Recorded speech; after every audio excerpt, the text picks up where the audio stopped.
ce qu'on sait de vous aujourd'hui, c'est que vous n'êtes plus le directeur de la formation et de la communication. Et vous avez dit publiquement que si on en est arrivé à cette situation, c'est parce que vous avez opté pour Boun Abdallah Dionne. C'est ça. Mais vous basez sur quoi?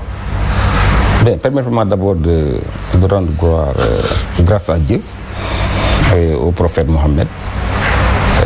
Donc de remercier mes parents pour leur prière, de remercier également le président Macky Sall qui m'a permis de servir mon pays à ce niveau-là, et de remercier tous les citoyens sénégalais d'ici et d'ailleurs qui m'ont appelé. J'ai tellement reçu d'appels que je suis tombé malade. Je ne savais pas que les Sénégalais avaient autant de sympathie pour moi. Je voudrais également les remercier. Maintenant, pour revenir au poste de DFC, moi je ne suis pas né pour être DFC. Et je pense que j'ai duré 9 ans là-bas. Je pense que ce n'était même pas normal. Parce que lorsque vous êtes dans une position pendant 5 ans, je crois que ça suffit. J'ai relevé beaucoup de défis liés aux questions de formation et de communication.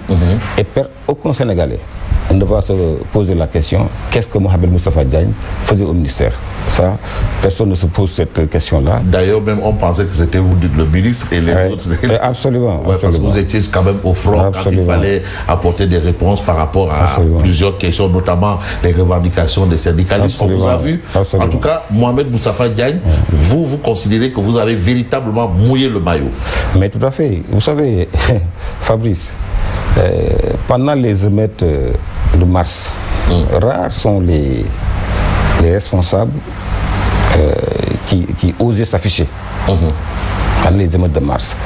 Pendant également les émeutes de juin 2023, rares sont les responsables qui osaient s'afficher. Pendant la Covid,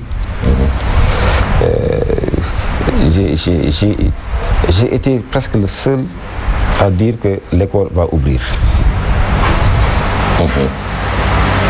D'ailleurs, même les gens vous ont traité de tous les noms d'oiseaux. J'ai pris tellement de coups pendant la Covid. Et si on avait fermé l'école, heureusement que le ministre Moutala m'a suivi. Donc si on avait fermé l'école, ce serait extrêmement grave pour le système éducatif. Et j'ai pris des coups. Et pendant les grèves, j'ai pris des coups. Pendant l'affaire des élèves maîtres, j'ai pris des coups. Donc j'ai pris assez de coups, mais je ne regrette pas parce que je l'ai fait pour mon pays. Je laisse en tout cas un système éducatif qui est sur pied, et je me suis battu, je fais partie de ceux qui se sont battus pour véritablement revaloriser la fonction enseignante. Vous voyez aujourd'hui les salaires qui sont corrects. Absolument. Avec les augmentations, et je suis bien heureux d'avoir été là pendant que ça se faisait. Mais oui, mais d'accord. L'imam Ratib Mohamed Moustapha Diagne, d'ailleurs c'est comme ça que je vous appelle affectueusement. Et tout le monde m'appelle comme ça maintenant. Imam, voilà. Mais il faut quand même qu'on revienne quand même à certaines choses. Vous aviez été à Macky 2012, allié. Vous aviez été à Benno Bokk Yakaar. Et aujourd'hui, vous refusez de rester à Benno Bokk Yakaar. Absence de fidélité, vous ne croyez plus au projet Benno Bokk Yakaar, ou vous considérez que vous aurez eu mieux que ce qu'on vous a aujourd'hui donné, c'est-à-dire DFC? Mais Fabrice, vous savez, nous avons accompagné le président Macky Sall à un moment où ce n'était pas évident du tout. Puisqu'il était beaucoup plus commode d'être avec les autres candidats, notamment Ignace, le président Wade et autres. Nous avons choisi le candidat Macky Sall, que nous avons accompagné. On a pris des risques pour lui. On s'est sacrifié financièrement, matériellement pour lui, pour l'installer au pouvoir, parce que nous voyons en l'homme un idéal pour un Sénégal nouveau.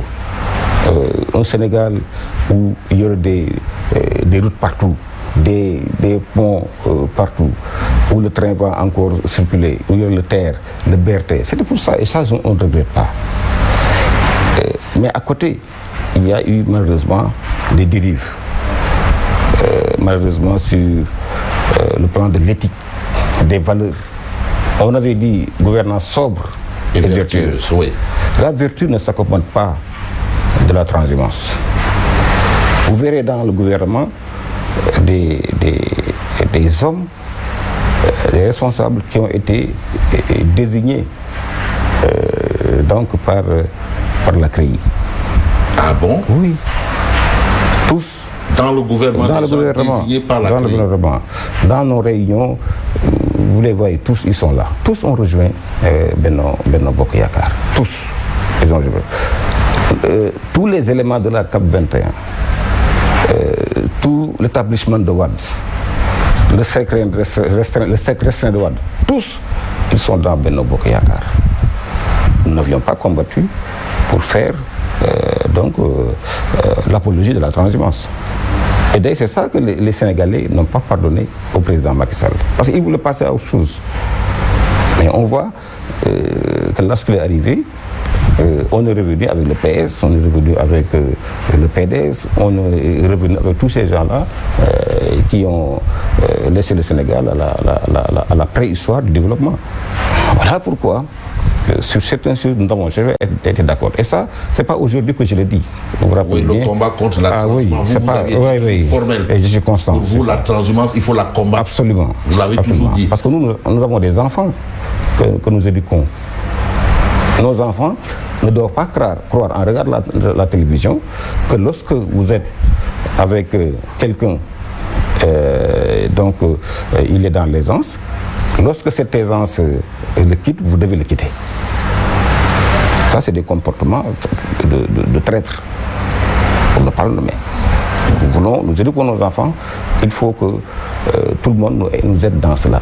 Je pense que cette transhumance-là, il faut l'arrêter.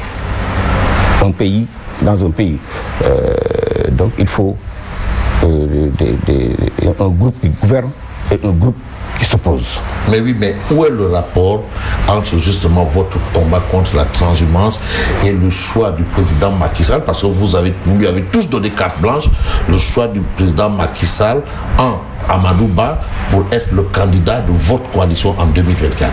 Lorsqu'il nous a invités au palais pour demander de lui donner la carte blanche, nous y sommes allés au nom de la coalition GOR.